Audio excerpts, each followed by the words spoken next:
ایک گاؤں میں ایک صاحب کی اپنی بیوی کے ساتھ کچھ انبن سی ہو گئی۔ ابھی جھگڑا ختم نہیں ہوا تھا کہ اسی اثناء میں ان کا مہمان آ گیا۔ خاوند نے اسے اپنی بیٹھک میں بٹھا دیا اور بیوی سے کہا کہ فلاں رشتہ دار مہمان آیا ہے، اس کے لیے کھانا بنا لو۔ وہ غصے میں تھی، کہنے لگی تمہارے لیے کھانا ہے نہ تمہارے مہمان کے لیے۔ وہ بڑا پریشان ہوا کہ لڑائی تو ہماری اپنی ہے، اگر رشتہ دار کو پتہ چل گیا تو خواہ مخواہ کی بات ہوگی اور خواری الگ سے ہوگی، لہذا خاموشی سے آ کر مہمان کے پاس چپ چاپ بیٹھ گیا۔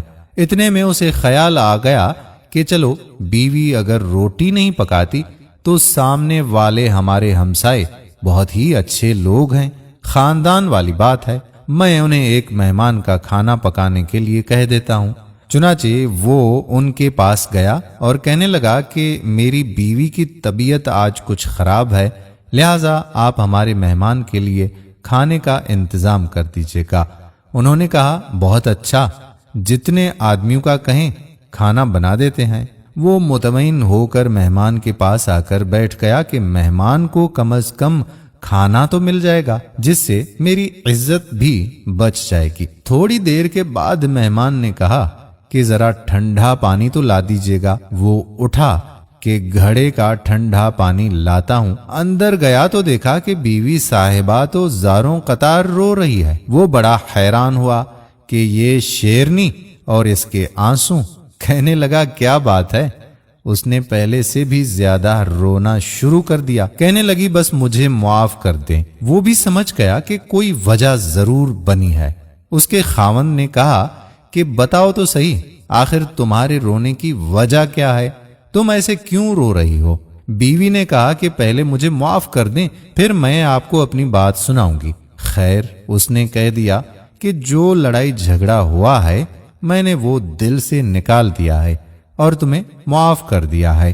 کہنے لگی کہ جب آپ نے آ کر مہمان کے بارے میں بتایا اور میں نے کہہ دیا کہ نہ تمہارے لیے کچھ پکے گا اور نہ ہی تمہارے مہمان کے لیے کچھ پکے گا، چلو چھٹی کرو، تو آپ چلے گئے۔ مگر میں نے دل میں سوچا کہ لڑائی تو میری اور آپ کی ہے اور یہ مہمان رشتہ دار ہے، ہمیں اس کے سامنے یہ پول نہیں کھولنا چاہیے۔ چنانچہ میں اٹھی کہ کھانا بناتی ہوں۔ جب میں باورچی خانے میں گئی تو میں نے دیکھا کہ جس بوری میں ہمارا آٹا پڑا ہوتا ہے، ایک سفید ریش آدمی اس بوری میں سے آٹا نکال رہا ہے۔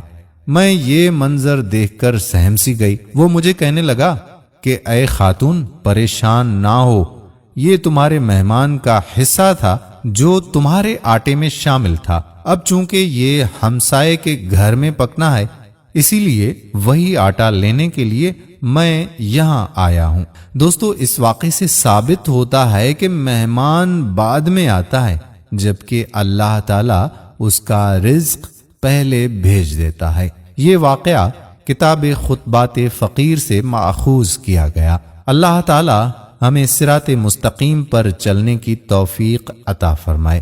دوستو، اگر آپ کے گھر میں بھی مہمان آ جاتے ہیں تو ان سے اچھا برتاؤ کریں، کیونکہ مہمان ہمارے لیے رحمت نذیر ہوتے ہیں۔ اللہ تعالیٰ ہمیں صراط مستقیم پر چلنے کی توفیق عطا فرمائے، آمین یا رب العالمین۔ دوستو، ویڈیو اگر پسند آئی ہو تو اپنے دوستوں احباب کو ضرور بھیج دیجیے گا۔ آنے والی ویڈیو